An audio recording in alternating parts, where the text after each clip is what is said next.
The morning mist clung to the Colorado hills like grief clings to a widowed heart, and Thomas Mackenzie stood at his kitchen window, watching both fade into the harsh light of another day. He wasn't sure he could survive. The coffee in his tin cup had grown cold an hour ago, but he held it still, needing something solid in his hands, as he watched his 6-year-old son Jacob chase chickens around the yard, with the desperate energy of a child trying to outrun sorrow. 3 months had passed since Martha died, bringing their second child into the world, a baby who never drew breath, and Tom felt as if he were drowning in the silence she left behind.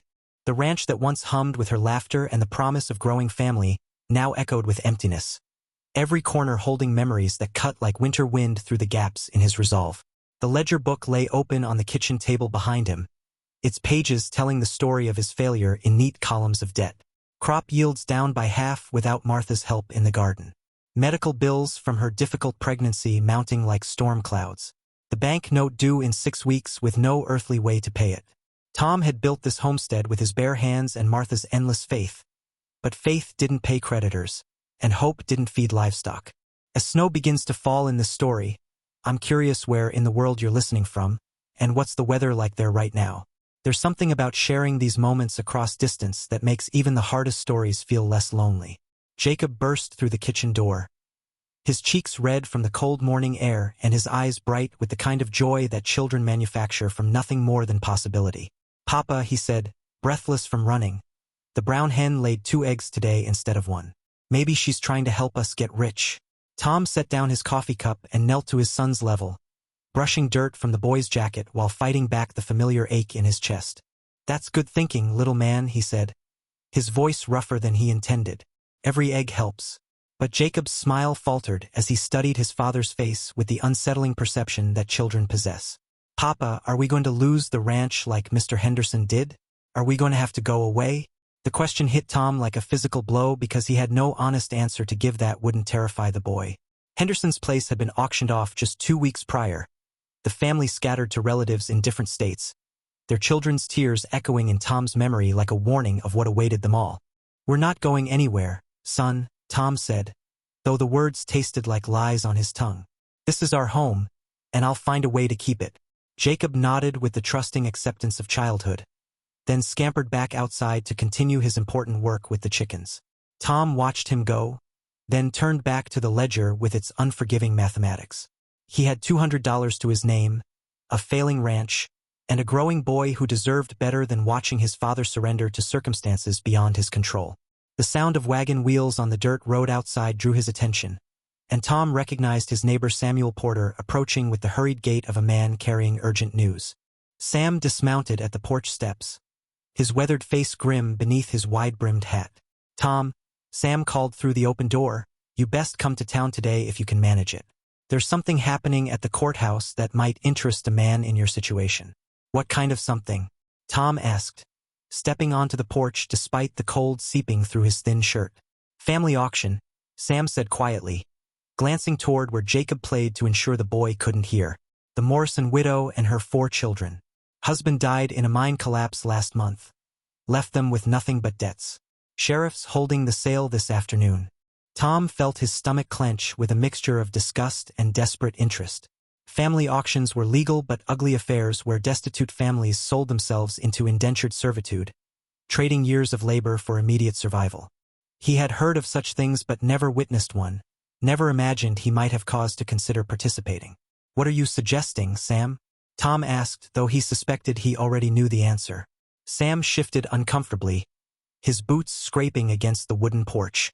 "I'm suggesting that a man with a failing ranch and a motherless boy might benefit from household help, and a desperate family might benefit from a decent man willing to take them in. It ain't pretty, Tom, but these are hard times calling for hard choices." The idea should have repelled him completely, but as Tom looked around at his deteriorating property and thought of Jacob's question about losing their home, he felt something cold and practical stirring in his chest. A family would mean help with the house, the cooking, the endless tasks that Martha had managed with such grace. It would mean Jacob would have other children to play with instead of spending his days alone with a father who could barely function. "Tell me about this family," Tom heard himself saying. "Widow named Sarah Morrison, maybe 28 years old. For children, oldest is a girl about 12, then a boy of 10, another girl around 7, and a baby not yet walking. Clean family, respectable people before their troubles hit. Sarah's got some education, taught school before she married. But teaching doesn't pay debts, and the mine company won't help the families left behind. Tom closed his eyes and saw Martha's face. Remembered her voice saying that kindness was never wasted, that helping others was how people survived the worst that life could offer. She would have taken in this family without hesitation, would have opened their home and hearts to children who needed shelter. But Martha was gone, and Tom was left to make choices she never could have imagined. "What time is the auction?" he asked. 2 o'clock at the courthouse steps. "Tom, if you're thinking what I believe you're thinking, be careful. These situations can turn complicated fast. You take in a family, you're responsible for their welfare, their debts, their futures. It's not a decision to make lightly." "Nothing about this life is light anymore," Tom replied, already moving toward the house to gather what money he had. "Sam, will you keep an eye on Jacob for a few hours? Tell him I had business in town." "Of course," Sam said, but his expression remained troubled. "Just remember, Tom, there's a difference between helping people and owning them. Make sure you know which one you're choosing." Tom nodded and went inside to count his money one more time, knowing that whatever happened at the courthouse that afternoon would change the course of his life and Jacob's forever. The morning mist had burned away completely now, leaving the world sharp and clear under the winter sun, as if nature itself was preparing for whatever difficult truths the day might bring. The courthouse steps buzzed with the kind of nervous energy that accompanies human misery made public spectacle. Tom arrived just as Sheriff Bradley was positioning a wooden crate for the auctioneer to stand upon, and the sight of it made his stomach turn with the wrongness of what was about to unfold. Men gathered in small clusters, some wearing the calculating expressions of buyers examining livestock, others shifting uncomfortably as if witnessing something that violated their sense of decency. Sarah Morrison stood apart from the crowd, with her 4 children pressed close around her like chicks seeking shelter from a hawk. Even from a distance, Tom could see the rigid way she held her spine, the defiant tilt of her chin that spoke of pride barely containing terror. Her oldest daughter, a girl with braided brown hair and eyes too old for her face, kept one protective arm around a younger sister while watching the gathering men with undisguised suspicion. The auctioneer, a thin man named Coopersmith who usually sold farm equipment and cattle, cleared his throat and began his practice speech about the terms of indenture, the legal obligations of purchasers, the duration of service required to satisfy outstanding debts. His words reduced human lives to contract terms and labor agreements, and Tom felt something sick and angry rising in his chest as he watched Sarah's face grow more wooden with each clinical detail. "Mrs. Morrison and her children represent excellent value for any household in need of domestic services," Coopersmith announced, his voice carrying across the courthouse square. "The widow is educated and capable, the older children trained in household duties, and the family comes with a debt obligation of $450 to be satisfied through 7 years of service." 7 years. Tom did quick calculations in his head, realizing that the youngest girl would be 14 when their indenture ended, the baby nearly 8. 7 years of their lives sold to pay for a dead man's mining debts. 7 years of childhood sacrifice to circumstances beyond any of their control. "Bidding will commence at $100, Coopersmith called, and Tom felt his heart hammering against his ribs as several men stepped forward. He recognized most of them. Anderson, who ran the general store and had a reputation for working his employees past exhaustion. Hutchins, whose last hired girl had fled in the middle of the night with bruises on her arms. Morrison from the neighboring county, who collected families like some men collected horses. 125, called Anderson, his eyes fixed on Sarah with an expression that made Tom's hands clench into fists. 150, countered Hutchins, and Tom saw Sarah's face go pale as she recognized the man who had caused another girl to disappear. The bidding continued with brutal efficiency, the price climbing as men weighed the value of 7 years of unpaid labor against their immediate cash expenditure. Tom stood frozen, watching Sarah's children draw closer to their mother as strangers decided their fate with the casual indifference of buyers at a horse sale. $200, called Morrison, and Tom realized with horror that the bidding was approaching the limit of what he could afford. 200 was most of what he had left in the world, money he needed for his own survival and Jacob's future. But as he watched the baby in Sarah's arms reach up to touch her face with tiny fingers, as he saw the 10-year-old boy straighten his thin shoulders in an attempt to look brave, as he witnessed the oldest daughter whisper something fierce and protective to her younger sister, Tom felt Martha's voice in his memory as clearly as if she were standing beside him. "We help because we can," she had always said. "We help because someone has to." 250. Tom called out, his voice carrying clear across the courthouse square. Every head turned toward him, including Sarah's, and he saw something flicker across her features that might have been hope or might have been fresh terror at this new uncertainty. The bidding stalled as other men calculated whether a family was worth more than $250 of their money. Tom held his breath, knowing he had just committed nearly everything he owned to people he had never spoken to, for reasons he couldn't entirely explain to himself. Going once, Coopersmith called. Going twice. Sold to Thomas Mackenzie for $250. The crowd began to disperse with the casual dismissal that follows concluded business. But Tom found himself rooted to the spot, staring at Sarah Morrison as the reality of what he had just done crashed over him like cold water. He had bought a family. He owned 4 children and their mother for the next 7 years, held their lives and futures in his hands whether he wanted that responsibility or not. Sarah approached him slowly, her baby clutched against her chest and her other children following in her wake like a small, frightened procession. When she stood before him, Tom could see that her eyes were the color of storm clouds, gray and turbulent with barely contained emotion. "Mr. Mackenzie," she said, her voice steady despite the tremor he could detect beneath its surface. "I want you to know that whatever you paid for us, you will get honest work in return. My children and I are not charity cases, and we will earn our keep." The formality of her speech, the careful dignity with which she spoke of their enslavement, broke something inside Tom's chest. He looked at her children, at the way they stood so close together, at the baby who gurgled contentedly despite being sold like a sack of grain, and felt the weight of their lives settling on his shoulders like a mantle he had never asked to wear. The wagon ride back to Tom's ranch stretched like a taut wire between strangers bound by circumstance and law. Sarah Morrison sat rigid on the hard wooden seat beside him, the baby Jonathan sleeping against her shoulder, while her 3 older children huddled together in the wagon bed among their few possessions. The silence felt heavy enough to crush them all, broken only by the creak of wheels and the steady clip of hooves on frozen ground. Tom stole glances at the woman beside him, noting the careful way she held herself apart even while sharing the narrow bench, the protective tension in her shoulders that spoke of a mother prepared to fight for her children at a moment's notice. Her profile showed the fine bones of someone who had known easier times, but her hands were work rough and her dress, though clean and carefully mended, had seen better seasons. The oldest girl, Emma, leaned forward from the wagon bed and spoke in a voice barely above a whisper. "Mama, how far are we going?" "Not far, dear one," Sarah replied without turning around. "We'll be there soon." "But where is there?" asked Samuel, the 10-year-old boy whose eyes held the sharp awareness that comes from being the man of the family too early. "What kind of place are we going to?"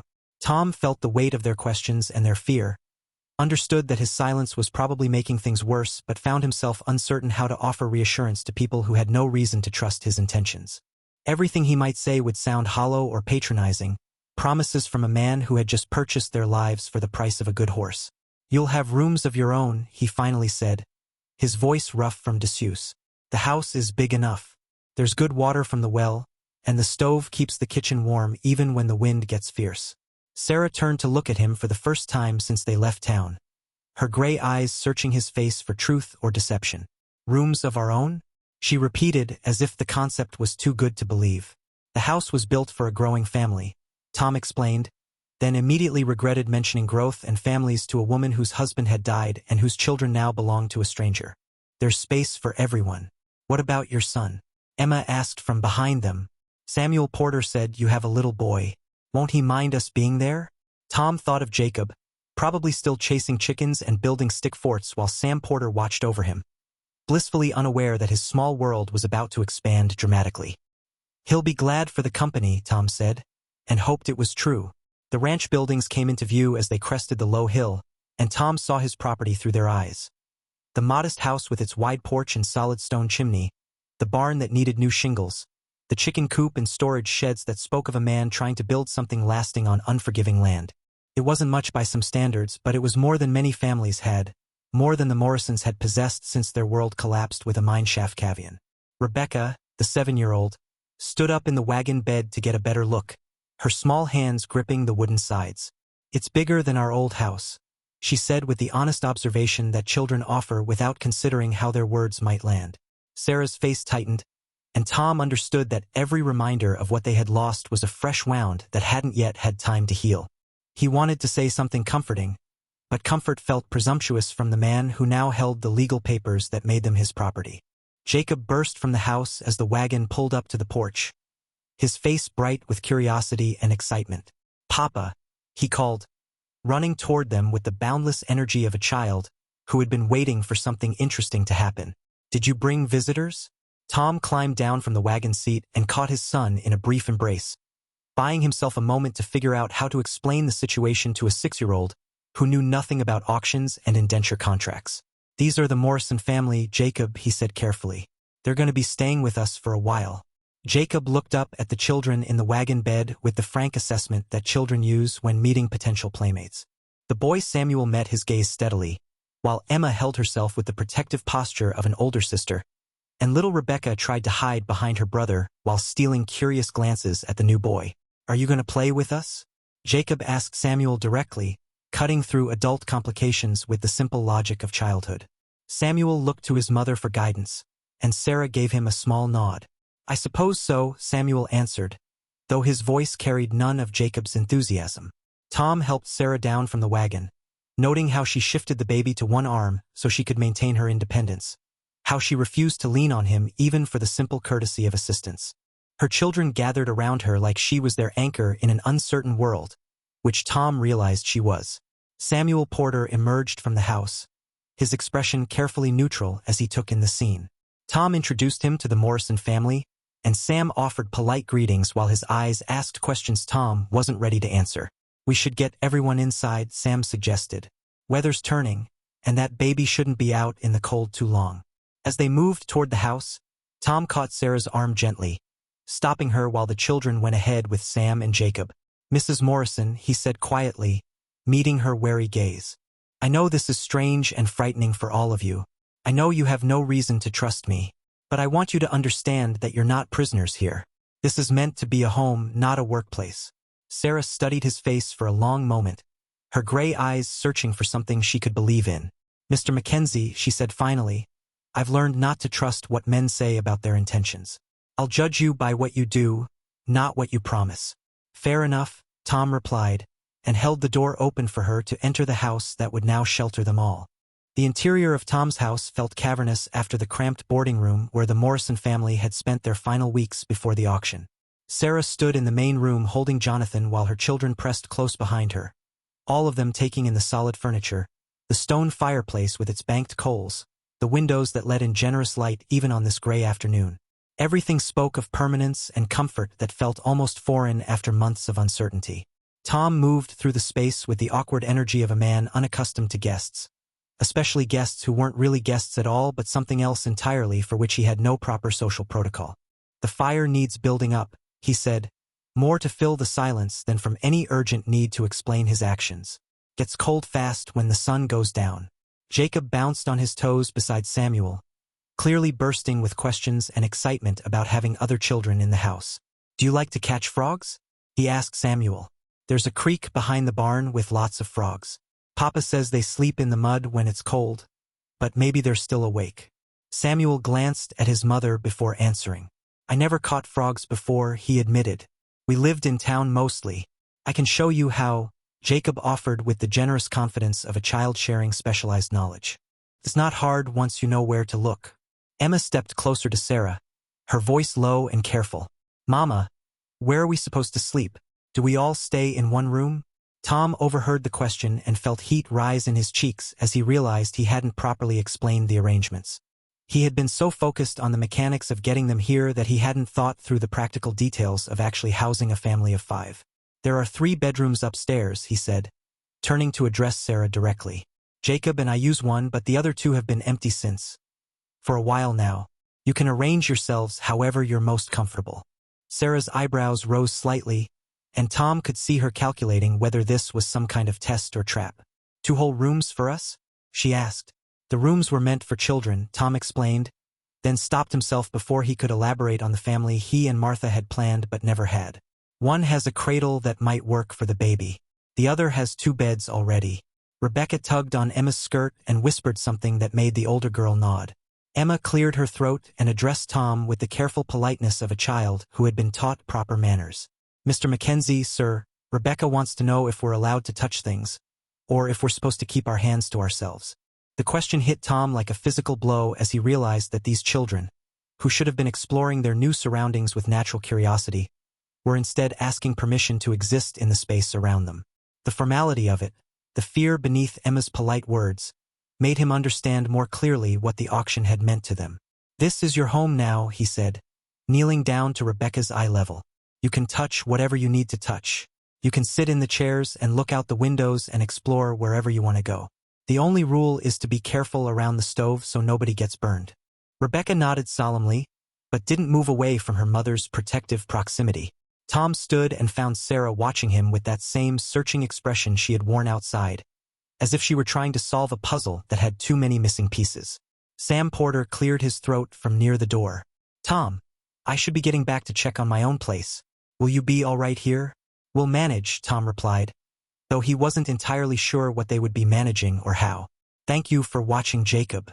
After Sam left, the silence stretched between them again, broken only by the baby's soft sounds and the whisper of wind against the windows. Tom realized that he had no idea what came next, how a person was supposed to integrate a purchased family into their daily life, what expectations were reasonable and what would be cruel. "Are you hungry?" he finally asked. "I was going to start supper soon." "We can cook," Sarah said quickly. "That's part of what we're here for, isn't it?"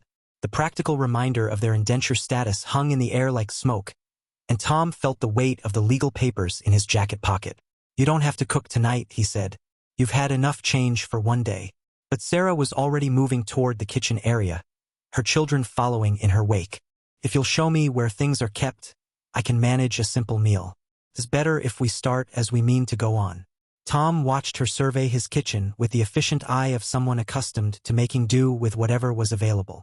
She opened cabinet doors and examined his meager supplies, her expression revealing nothing of her thoughts about his bachelor housekeeping or the limited options available. Emma immediately began helping her mother, moving with the practiced efficiency of a girl who had been her mother's assistant through difficult times. Samuel lifted Jacob up so the younger boy could reach a high shelf, and even little Rebecca found ways to contribute by staying carefully out of the way while remaining ready to help if needed. The sight of them working together, transforming his lonely kitchen into something that felt almost like a family scene, created an odd ache in Tom's chest.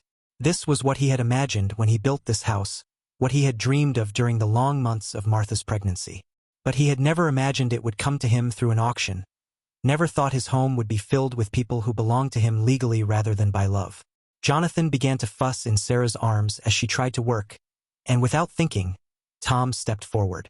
"I can hold him if you need your hands free," he offered. Sarah hesitated for a moment, clearly torn between practical necessity and the instinct to keep her baby close.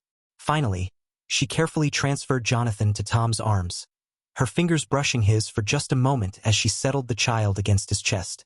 The baby was warm and solid, heavier than Tom had expected, and he found himself remembering the weight of Jacob at this age. Jonathan looked up at him with the solemn curiosity of very young children, then reached up with one tiny hand to touch Tom's beard. For a moment, the kitchen felt like what Tom had always imagined a home should feel like, full of purpose and gentle activity, children's voices mixing with the sounds of meal preparation, a baby content in someone's arms. But underneath that warmth lay the uncomfortable truth that none of this belonged to him in the way that mattered, that the law might make him their owner but couldn't make him their choice. Dawn broke cold and clear over the ranch 3 days after the Morrison family's arrival, and Tom woke to unfamiliar sounds drifting up from the kitchen below. For a moment he lay still, listening to the soft murmur of voices and the gentle clatter of dishes, trying to reconcile these domestic noises with the silence that had filled his mornings for months. Jacob stirred in the small bed across the room, his hair tousled and his face peaceful in the gray light. Since the arrival of the other children, he had been sleeping more soundly, as if the presence of playmates in the house had eased some loneliness Tom hadn't fully understood his son was carrying. When Tom made his way downstairs, he found Sarah at the stove with Jonathan propped against her hip, while she stirred something that smelled of cinnamon and warmth. Emma was setting the table with careful precision, placing each fork and knife exactly parallel to the plates, while Rebecca helped by carrying napkins from place to place with the serious concentration of a child given important work.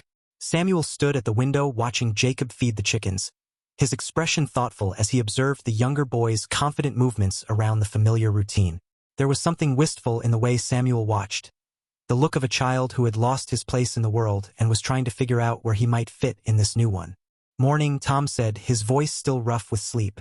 Sarah glanced over her shoulder, and he caught something that might have been relief in her expression before she composed herself back into careful politeness.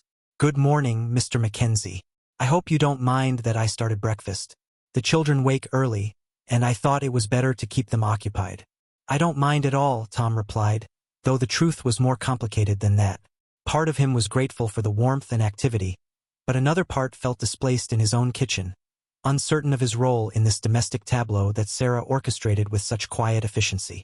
Emma approached him with the formal courtesy she had maintained since their arrival.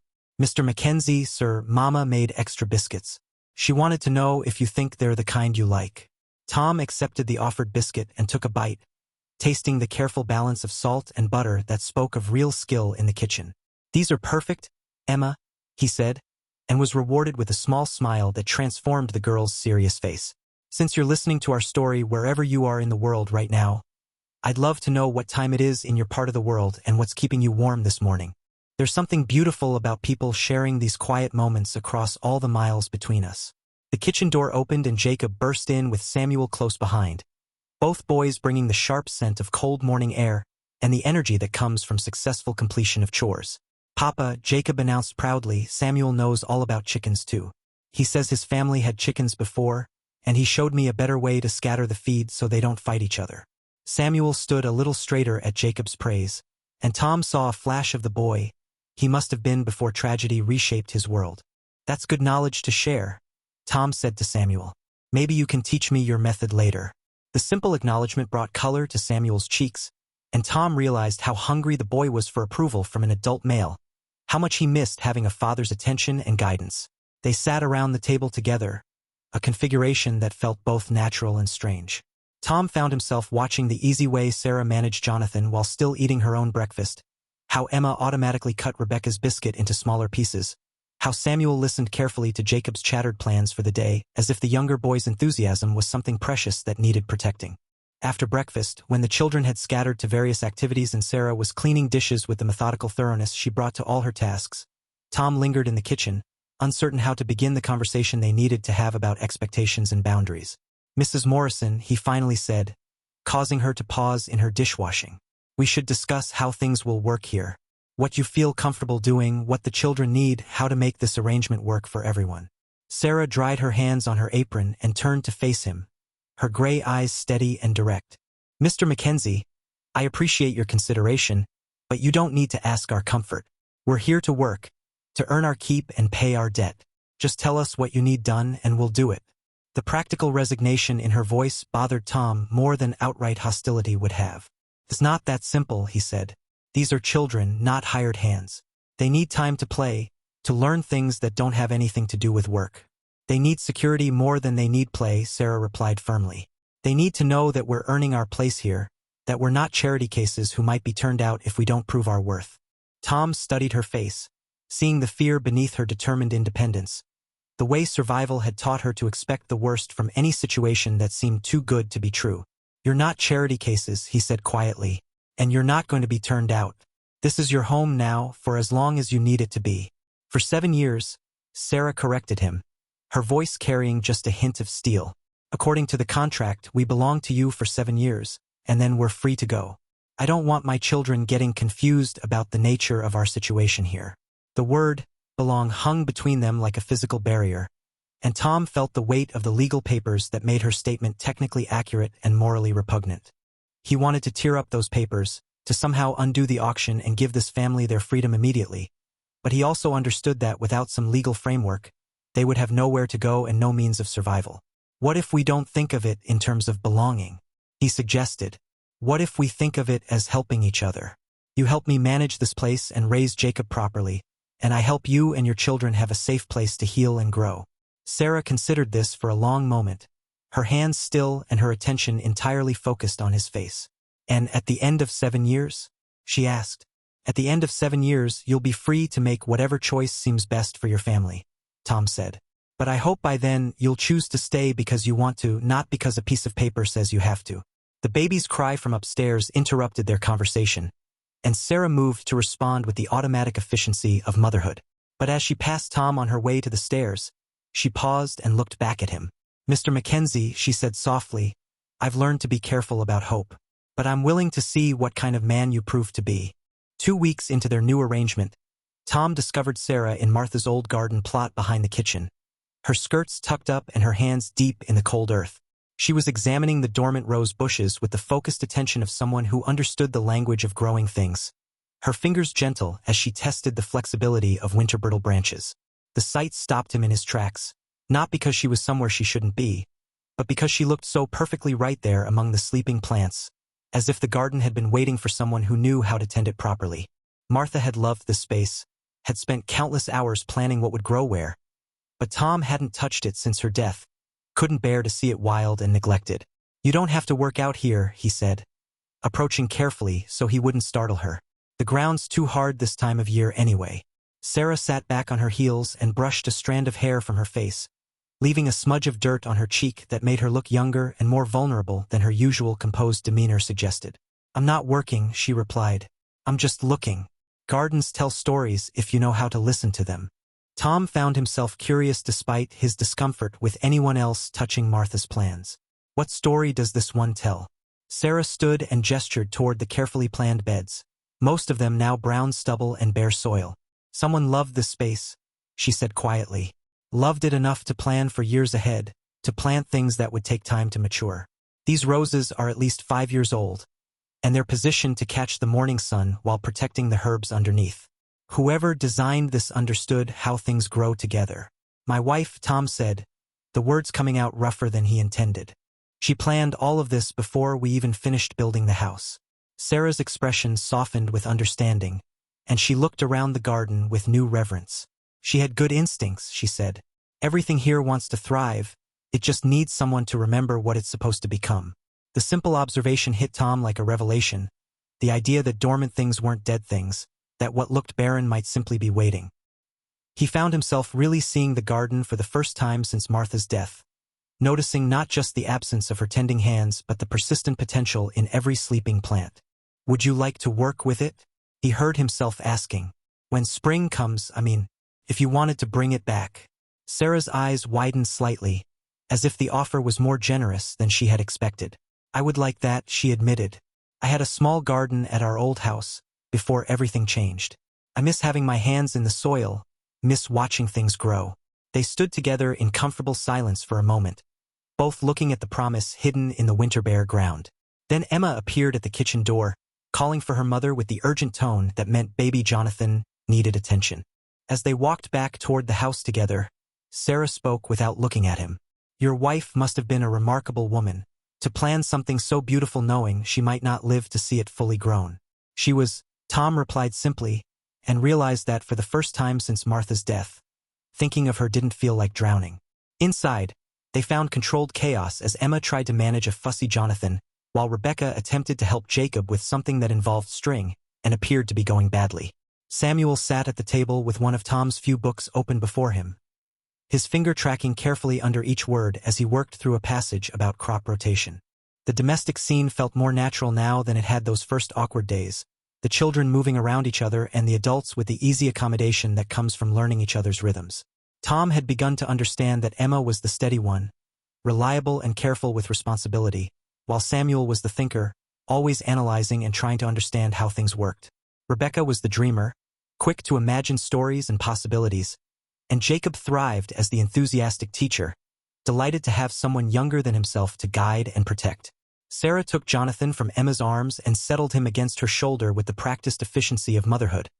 But Tom noticed how Emma lingered nearby, ready to help if needed. The girl carried herself with a maturity that spoke of too much responsibility taken on too early, and Tom found himself wondering what dreams she might have beyond taking care of her family. "Emma," he said, causing her to look up with the careful attention she always gave adults. "Do you like to read?" "Yes, sir," she replied. "Mama taught me before Papa died. I can read most anything now." Tom gestured toward his small collection of books on the shelf. "You're welcome to borrow any of those if you'd like. There might be some stories you haven't read yet." Emma's face lit up with genuine pleasure for the first time since she had arrived. "Really?" she asked, already moving toward the shelf with barely contained excitement. "Really?" Tom confirmed, and felt a warmth in his chest as he watched her examine the titles with the reverence of someone who truly valued books.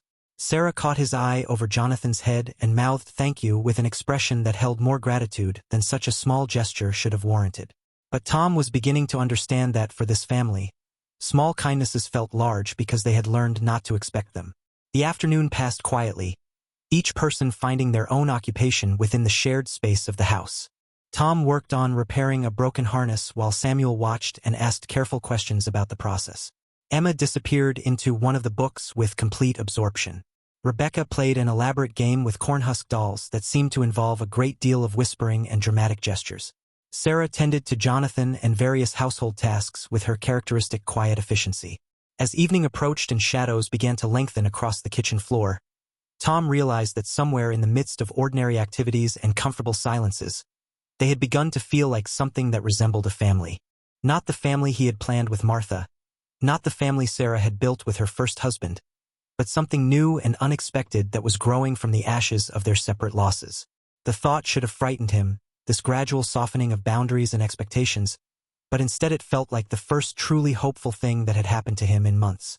The first real test of their fragile harmony came on a bitter February morning when Samuel fell through the ice on the creek behind the barn.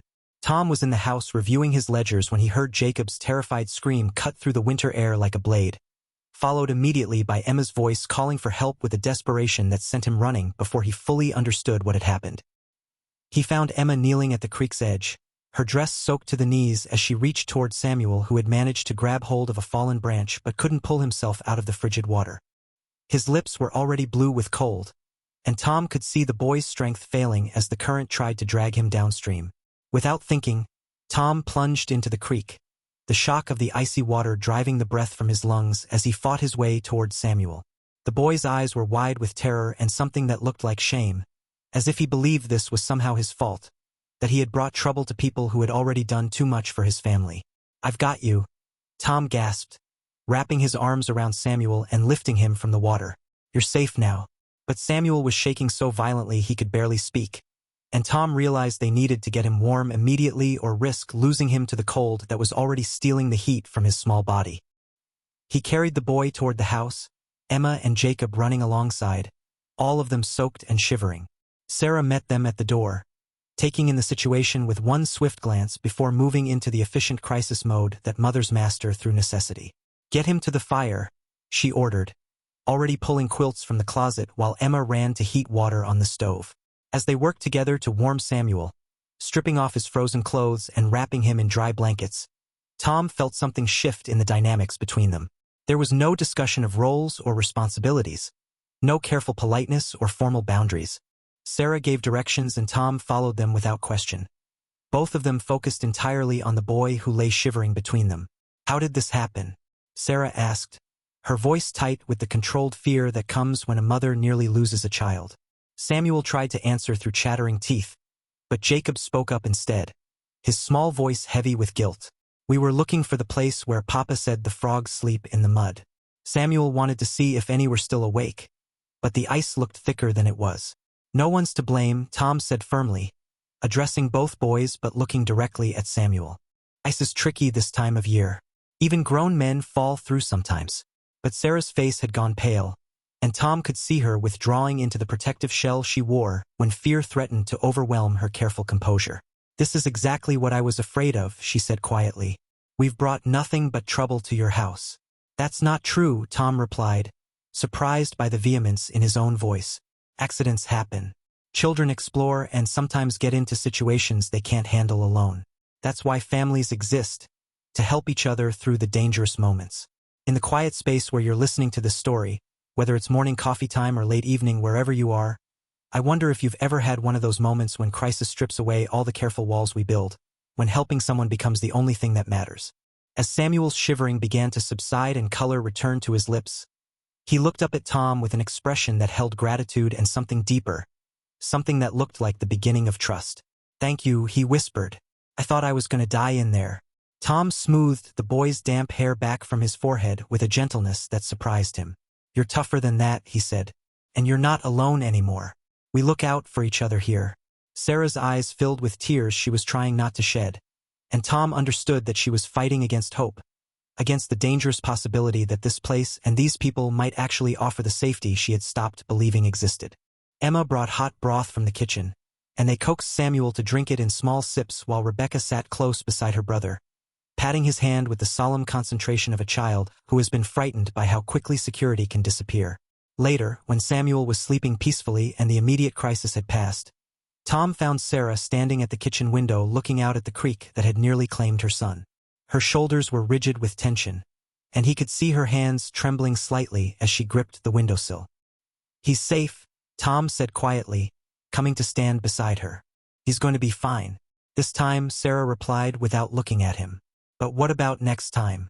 What happens when one of my children gets hurt or sick and you decide we're more trouble than we're worth?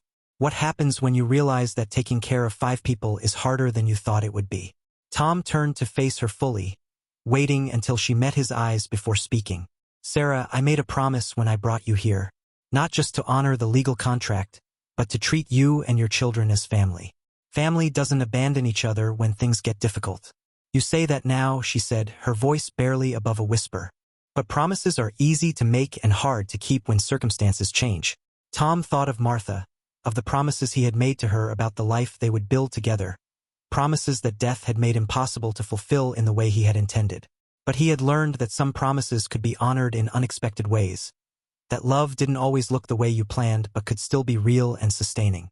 "Then let me prove it to you," he said simply, "not with words, but with time and consistency and being here when you need me to be here." Sarah studied his face for a long moment, searching for something she could believe in.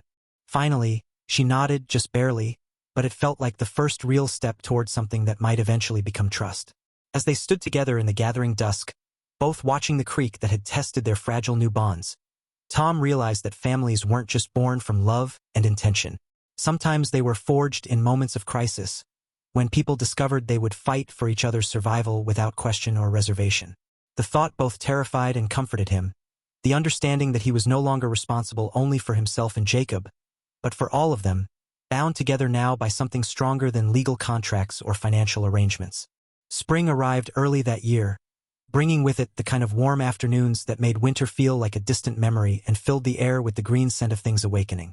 Tom stood in Martha's garden watching Sarah work among the emerging plants, her movements confident and sure as she coaxed life from soil that had been dormant too long. She had been right about the garden wanting to thrive. Under her careful tending, the roses were budding with unusual vigor, and the herb beds showed the first tender shoots of sage and thyme that Martha had planted years before.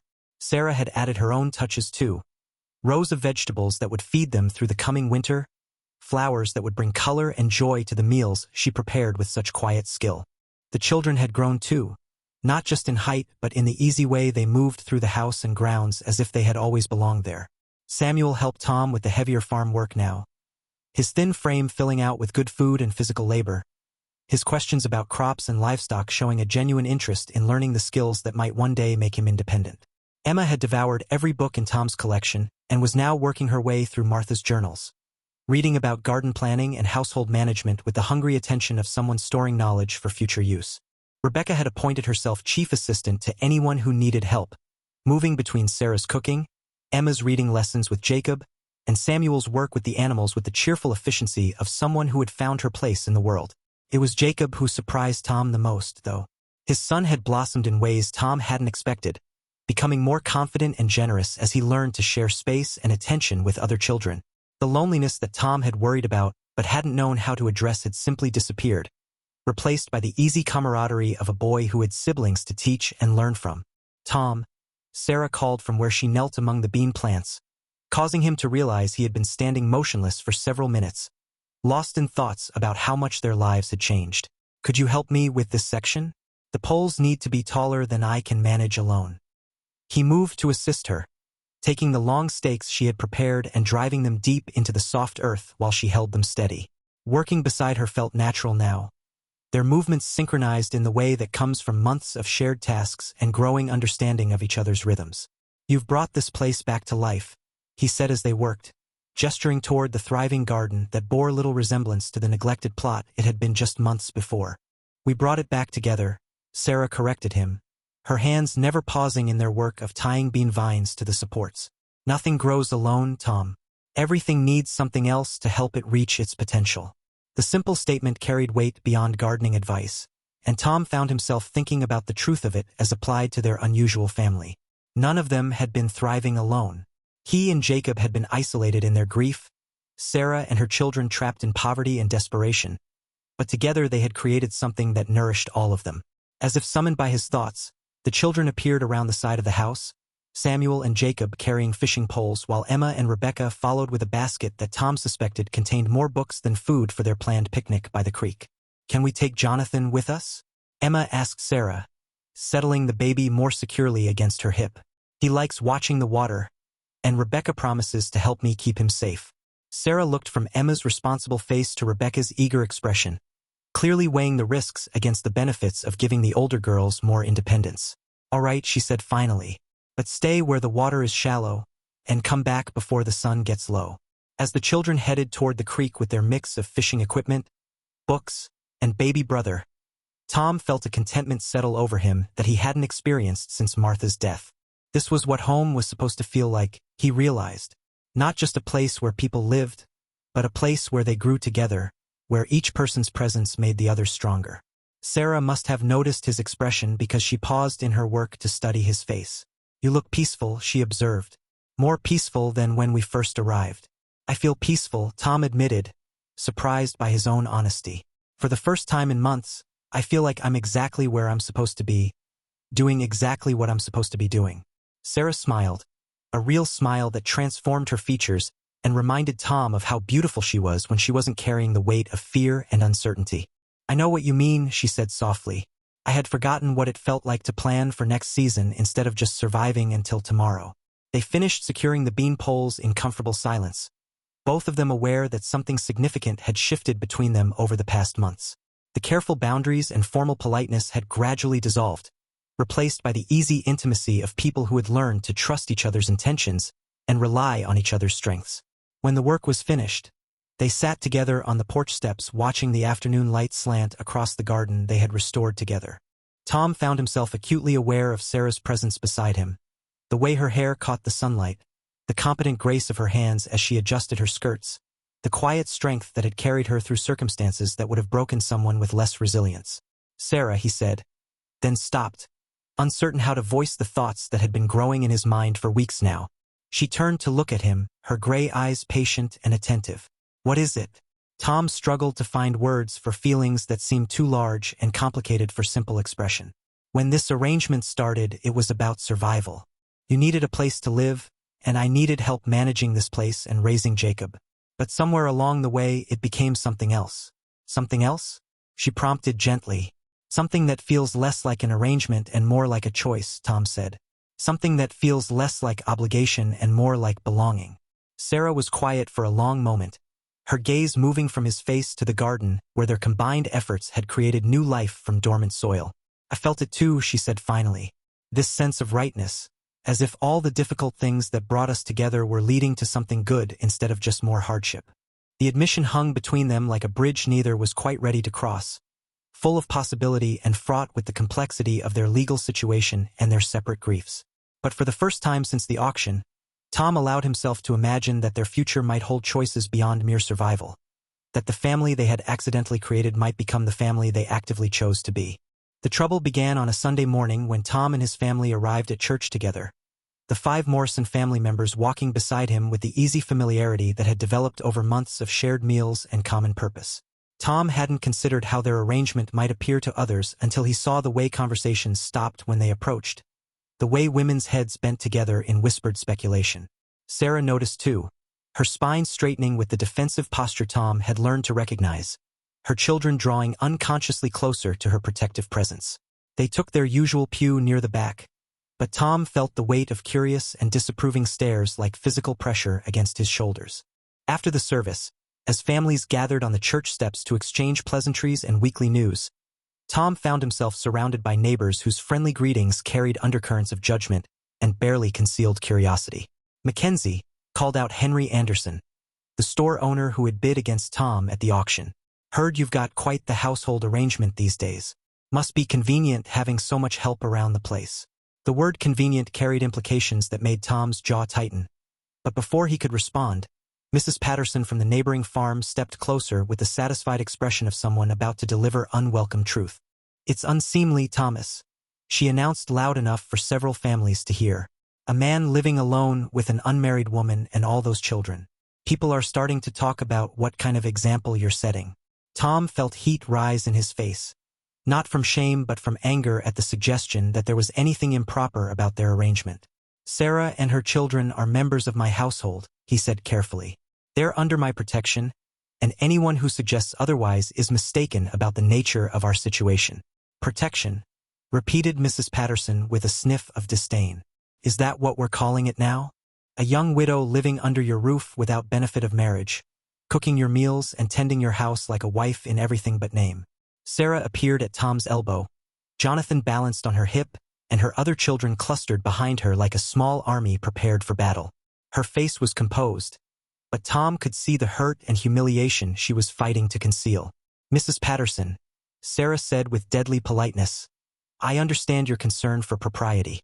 Perhaps you'd feel better if you knew that Mr. Mackenzie has been nothing but honorable in his treatment of my family. We are grateful for his kindness and work hard to earn our place in his household." The formal speech, with its careful acknowledgement of their legal relationship, only seemed to fuel Mrs. Patterson's disapproval. "Gratitude is all well and good, dear," she replied with false sweetness, "but gratitude doesn't address the impropriety of the situation. Unmarried people living together, children growing up thinking such arrangements are normal. It's not right and it's not Christian." Tom felt his temper fraying as he watched Sarah's face grow more wooden with each word. "These children have been through enough disruption without being made to feel ashamed of finding stability," he said, his voice carrying a warning that made several people step back slightly. But the damage was already spreading through the gathered congregation like ripples from a stone thrown in still water. Tom could see other families drawing their children closer, could hear the whispered conversations that would follow them home and grow with each retelling. Samuel moved closer to his mother, his young face tight with the kind of anger that comes from watching someone attack the people you love. Emma gathered Rebecca against her side protectively, while Jacob looked between the adults with confused distress at the sudden tension. "Come on," Tom said quietly to Sarah. "Let's go home." They walked to their wagon in silence heavy with the weight of judgment and unspoken accusations. It wasn't until they were well away from the church that Sarah finally spoke, her voice carefully controlled but brittle with suppressed emotion. "This is what I was afraid of," she said without looking at him. "This is why arrangements like ours don't work. People will always find reasons to disapprove, to make our children feel ashamed of circumstances they had no choice in creating." Tom guided the horses along the familiar road, struggling to find words that would address the real pain behind her calm facade. "What Mrs. Patterson thinks doesn't change anything about who we are or how we live," he said finally. "Doesn't it?" Sarah asked, turning to face him with eyes that held too much knowledge of how gossip could destroy lives. "What happens when other families decide their children shouldn't play with mine? What happens when the schoolmaster decides my children aren't the right sort to attend classes with proper families?" The practical concerns she raised hit Tom like cold water because he knew she was right. In a community this small, social disapproval could isolate them completely, could make life impossible for children who had already endured too much upheaval and loss. "We'll face whatever comes," he said, though he wasn't entirely sure how. "We'll face it together." Emma leaned forward from the wagon bed, her voice small but determined. "Mama, are we going to have to leave? Are we going to have to go somewhere else again?" The question hung in the air like a threat, and Tom saw Sarah's face crumple slightly before she composed herself again. He realized with sudden clarity that this was the real poison of the community's disapproval. Not just the discomfort of being judged, but the fear that judgment would force them to give up the home and family they had worked so hard to build. "No one's leaving," Tom said firmly, addressing Emma but looking at Sarah. "This is our home, all of ours, and we have every right to live here in whatever way works for our family." But even as he spoke the words, Tom knew that their peaceful months of growing together and healing from their separate losses were over. The outside world had intruded on their carefully constructed sanctuary, bringing with it all the complications and pressures they had been sheltered from during their time of private recovery. That evening, after the children were settled and the house had grown quiet, Tom found Sarah standing at the kitchen window staring out at the garden they had restored together. Her posture held the same defeated weariness he remembered from the day of the auction, and he realized that the community's judgment had undone weeks of growing confidence and security. "Sarah," he said softly, causing her to turn toward him with eyes that held too much sadness for someone so young. "I know what you're going to say," she replied before he could continue. "That we shouldn't let other people's opinions matter. That we know the truth about our situation even if they don't. But Tom, I've lived through gossip before. I know how it spreads and grows and eventually becomes more real than the truth it started from." "Then what do you want to do?" he asked, though he was afraid of her answer. Sarah looked at him for a long moment, her gray eyes reflecting the lamplight and something that might have been longing mixed with resignation. "I want to stay," she said quietly. "God help me. I want to stay and build the life we've been building and not care what anyone else thinks. But wanting and being able are two different things when you have children to protect."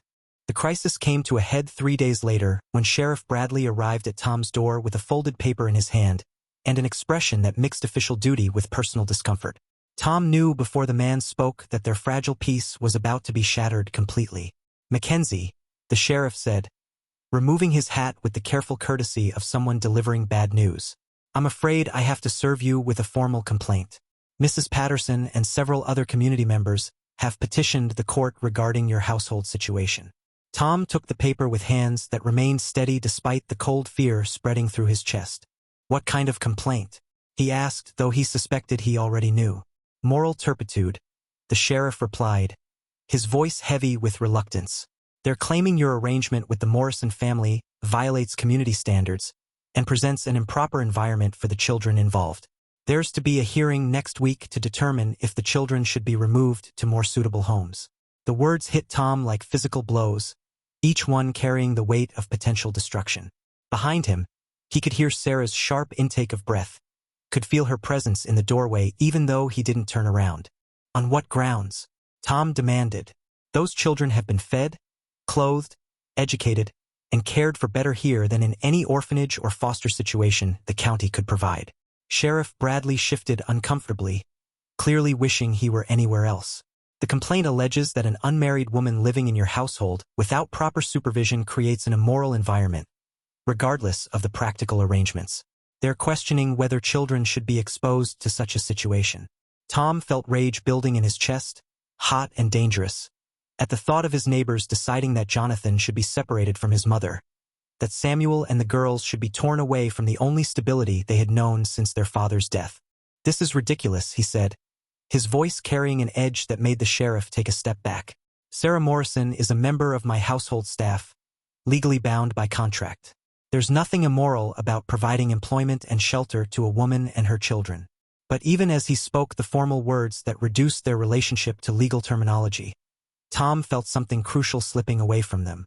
The sheriff's presence had turned their home into a battleground, their family into evidence in a case about moral standards and proper behavior. Sarah stepped forward, Jonathan in her arms and her face composed with the terrible dignity she wore when facing circumstances beyond her control. "Sheriff Bradley," she said quietly, "if the community believes my presence here is harmful to my children's welfare, perhaps it would be better if we found somewhere else to go." The suggestion hit Tom like a knife to the chest because he could hear the defeat in her voice, could see that she was already pulling away emotionally to protect herself and her children from another devastating loss. "No," he said sharply, causing both Sarah and the sheriff to look at him with surprise. "No one's going anywhere. This is our home, and we have every legal right to live here together. As I sit here thinking about the courage it takes to defend the people you love, I'm curious about where you're listening from tonight and what's giving you strength in your own life right now. Sometimes the hardest battles are the ones where we have to stand up for what we know is right, even when the whole world seems to be against us." Sheriff Bradley cleared his throat, clearly uncomfortable with the emotional intensity of the situation. "Mackenzie, I have to advise you that fighting this complaint could make things worse for everyone involved. The court might be more lenient if you show willingness to address the community's concerns voluntarily." "What kind of voluntary address?" Tom asked, though he dreaded the answer. "Marriage," the sheriff said bluntly. "If you and Mrs. Morrison were to marry, it would resolve the legal and moral objections immediately. The children would have a proper family structure, and the community would have no grounds for complaint." The word hung in the air between them like a challenge, and Tom felt the weight of Sarah's silence behind him. Marriage would solve their legal problems, would give the children security and protection from further interference. But marriage undertaken for such reasons would change everything between them, would formalize their relationship in ways that might destroy the natural affection and trust that had been growing so carefully over the months. Tom turned to look at Sarah, trying to read her expression, trying to understand what she needed from him in this moment when their entire future hung in the balance. Her gray eyes met his with a mixture of hope and terror, and he realized that she was as afraid of marriage as she was of losing her children. "I need time to think," Tom said to the sheriff. "When is the hearing?" "Next Thursday at 10 in the morning," Sheriff Bradley replied. "Mackenzie, I'm not unsympathetic to your situation, but you need to understand that if the court rules against you, those children could be removed from your custody immediately. Foster families have already been contacted as a precaution." The threat was clear, and Tom felt it settle over him like a weight that threatened to crush his ability to think clearly. After the sheriff left, he and Sarah stood in their kitchen surrounded by the comfortable domestic details that had come to define their shared life. But everything felt different now, contaminated by outside judgment and legal threats. Sarah sat down heavily at the kitchen table, still holding Jonathan, her face pale with the shock of how quickly their security had been stripped away. "I should have known this would happen," she said quietly. "I should have prepared the children for the possibility that we might have to leave." "You shouldn't have to prepare for that," Tom replied, his voice rough with anger at the injustice of their situation. "Those children belong here. This is their home." Sarah looked up at him with eyes that held too much knowledge of how powerless people could be when society decided to judge them. "But belonging and being allowed to stay are two different things," she said. "The law doesn't care what we want or what's best for the children. It cares about appearances and community standards." Tom sat down across from her, reaching across the table to cover her hands with his own. The contact sent warmth through him, reminding him of how much he had come to care for this woman who had brought life back to his house and purpose back to his days. "Sarah," he said carefully what the sheriff suggested about marriage. "How would you feel about that?" Sarah's eyes filled with tears she was trying not to shed. "Tom, I won't trap you into marriage just to solve our legal problems. You've done enough for us already. I won't let desperation force you into promises you don't want to make." "But what if I do want to make them?" Tom asked, surprising himself with the honesty of the question. "What if this crisis is just forcing me to admit feelings that have been growing for months?" Sarah stared at him with an expression that mixed disbelief with desperate hope. "You would marry me?" she asked. "Not just to protect the children, but because you want to?" Tom thought of all the moments that had brought them to this point. Working together in the garden, sharing quiet evenings by the fire, the way she had trusted him with her children's lives and safety. He thought of how empty the house had felt before they came, how right it felt now when they were all gathered around the dinner table or working together on the endless tasks that made a homestead function. "Yes," he said simply. "I would marry you because I can't imagine my life without you and your children in it. I would marry you because somewhere along the way, you stopped being the woman I rescued and became the woman I love." The wedding took place 3 days before the scheduled hearing, in the parlor of Tom's house with only the children as witnesses and Reverend Matthews performing a ceremony that felt both urgent and sacred. Sarah wore the blue dress that Emma had carefully pressed for the occasion, and Tom had borrowed a proper suit from Sam Porter, who served as their second witness with tears in his eyes that he kept trying to hide. Emma stood beside her mother holding Jonathan, while Samuel and Rebecca flanked Tom with Jacob between them, all 5 children understanding that this moment would determine whether they could remain together as a family or be scattered to different homes by court order. The solemnity of their small faces reminded Tom that this wedding was about more than his and Sarah's feelings for each other. It was about protecting the bonds they had all worked so hard to build. "Do you, Thomas Mackenzie, take Sarah Morrison to be your lawfully wedded wife, to have and to hold, in sickness and in health, for richer or poorer, as long as you both shall live?" Reverend Matthews asked, his voice carrying the weight of words that had joined countless couples before them. Tom looked into Sarah's eyes, seeing there the same mixture of love and determination that he felt in his own heart. "I do," he said, his voice steady despite the magnitude of the moment.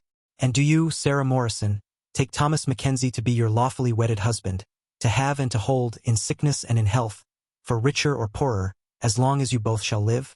Sarah's voice was clear and strong when she answered, "I do." The kiss that sealed their union was gentle and brief, mindful of the children watching, but Tom felt the promise in it, the commitment to face whatever challenges lay ahead as partners, rather than as 2 separate people bound only by legal contract and circumstance. After Reverend Matthews left and the children had been settled with cake that Emma had baked for the occasion, Tom and Sarah found themselves alone in the kitchen that had become the heart of their shared life. The marriage certificate lay on the table between them, official proof that their unusual family was now legally recognized and protected. "How do you feel?" Tom asked, uncertain whether the ceremony had changed anything fundamental between them or simply formalized what had already existed. Sarah considered the question seriously, her gray eyes thoughtful as she looked around the room where they had shared so many meals and conversations. "I feel married," she said finally. "Not just legally, but truly married. As if this was always where we were heading, even when we didn't know it ourselves." Tom felt relief wash over him at her words, followed by a deeper emotion that took him a moment to recognize as complete happiness. For the first time since Martha's death, he could imagine a future that held joy rather than just survival, growth rather than just getting through each day.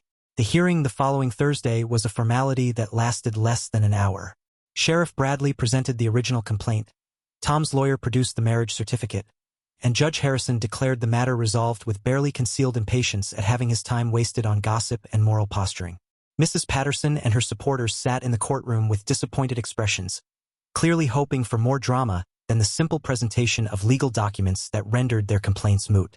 Tom felt no satisfaction in their defeat, only relief that his children would not be separated and scattered to foster homes throughout the county.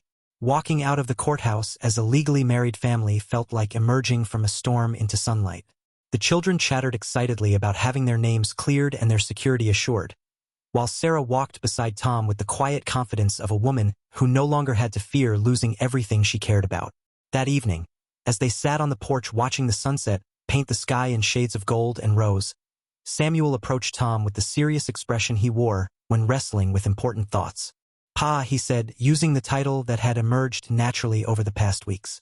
"Are we really safe now? Can they really not take us away anymore?"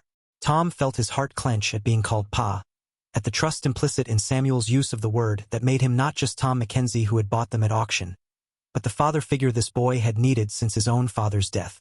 "You're safe," Tom said, pulling Samuel closer so the boy could lean against his shoulder.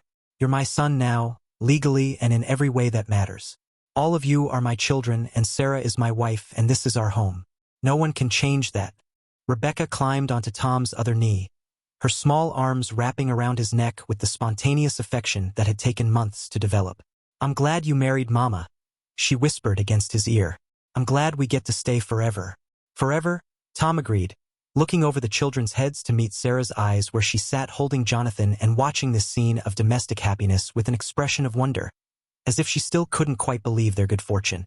Emma and Jacob were sprawled on the porch floor playing with cornhusk dolls that Rebecca had taught Jacob to make, their quiet conversation mixing with the evening sounds of chickens settling for the night and cattle lowing in the distant pasture.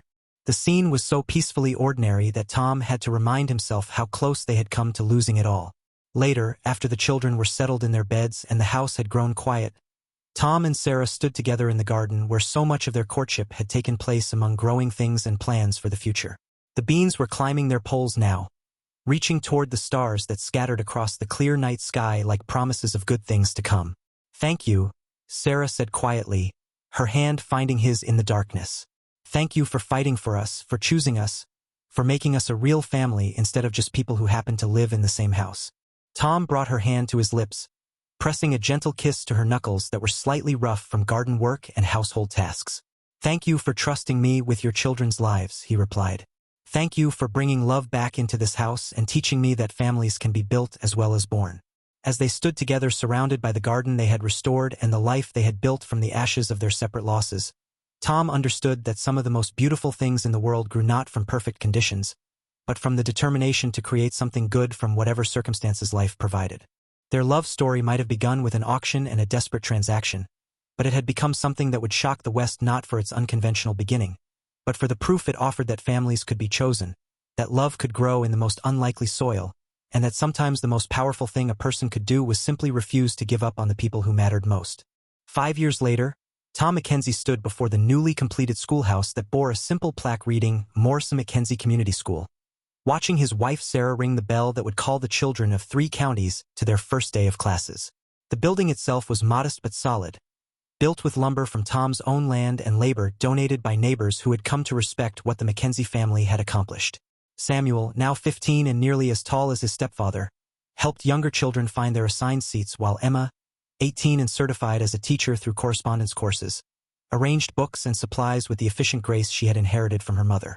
Rebecca, 12 and bubbling with excitement, had appointed herself unofficial greeter, welcoming nervous first-day students with the warm enthusiasm that made everyone feel included. Jacob, now 11 and every inch Tom's son in spirit if not blood, carried water buckets and firewood with the steady responsibility of a boy who understood that important work required everyone's contribution. Baby Jonathan, who at 6 years old was no longer a baby but still the family's cherished youngest, sat in the front row with his slate and chalk ready, eager to begin the formal education his siblings had been preparing him for. The school had been Tom's idea, born from watching his children's hunger for learning and Sarah's natural gift for teaching.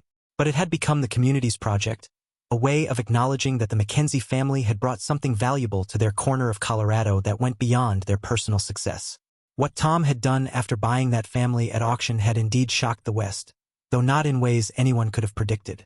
Instead of exploiting their desperation or treating them as property, he had invested his resources and energy in creating opportunities not just for his own family, but for every family struggling to build something better from difficult circumstances.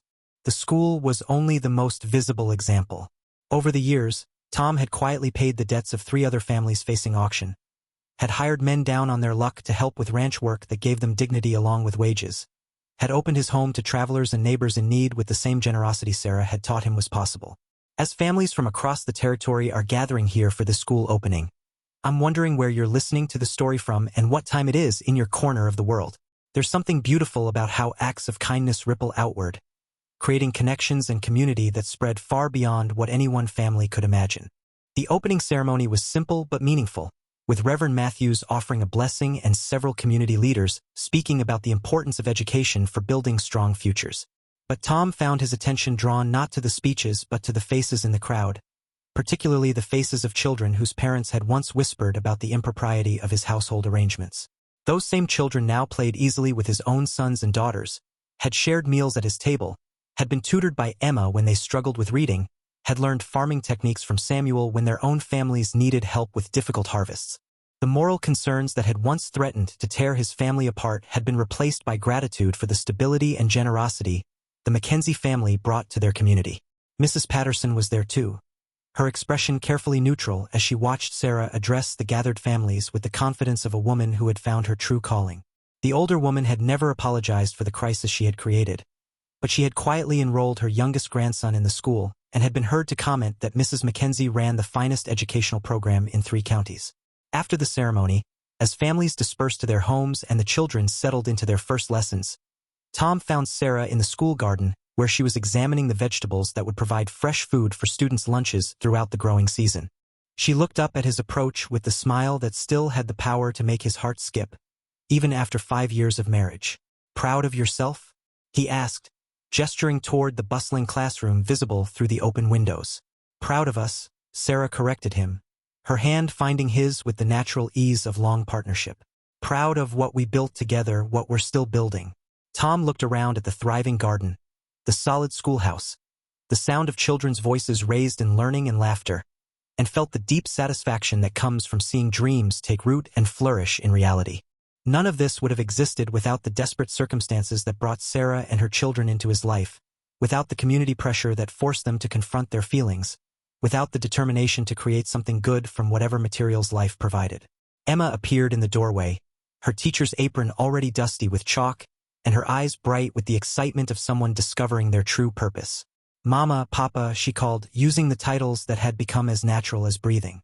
"The children are asking if we can start a reading circle this afternoon.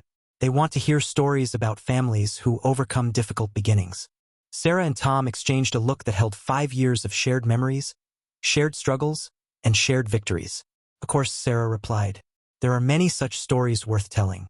As the afternoon sun slanted through the windows of the schoolhouse, Tom sat in the back of the room listening to his daughter read to a circle of eager children, watching his wife work with students who struggled with arithmetic, observing his sons help younger children with their lessons. The sight filled him with a contentment so complete it felt like a physical warmth spreading through his chest. This was what had shocked the West about Tom Mackenzie's purchase of a desperate family. Not cruelty or exploitation, but the radical idea that people could choose to lift each other up instead of taking advantage of each other's vulnerabilities. His investment in the Morrison family had paid dividends not in labor or service, but in love, community, and the kind of legacy that would outlast any individual life. When the school day ended and the Mackenzie family walked home together along the familiar path to their ranch, Tom felt the satisfaction of a man who had found his purpose not in what he could acquire, but in what he could give. The house that came into view was larger now, expanded to accommodate their growing family and the frequent guests who found refuge at their table. Samuel was already making plans to study law, so he could help other families navigate the legal challenges they had once faced. Emma dreamed of opening a teacher's college that would prepare young women for careers in education. Rebecca talked of becoming a doctor to serve families who couldn't afford proper medical care. Jacob wanted to expand the ranch so he could hire more men who needed steady work. Even young Jonathan had announced his intention to build schools all across the territory. Each of their dreams was rooted in the understanding that their own salvation had come through someone choosing to help rather than exploit, and that the best way to honor that gift was to extend it to others who found themselves in desperate circumstances. As they sat around their dinner table that evening, the sound of their voices mixing with the comfortable clatter of dishes and the soft sounds of evening settling over their land, Tom understood that what he had really purchased at that auction was not a family to serve him, but the opportunity to become part of something larger than himself. The transaction that began in desperation had become a foundation for hope that would echo through generations, proof that even in the hardest times, people could choose kindness, could choose love, and could build futures that honored the best possibilities of the human heart.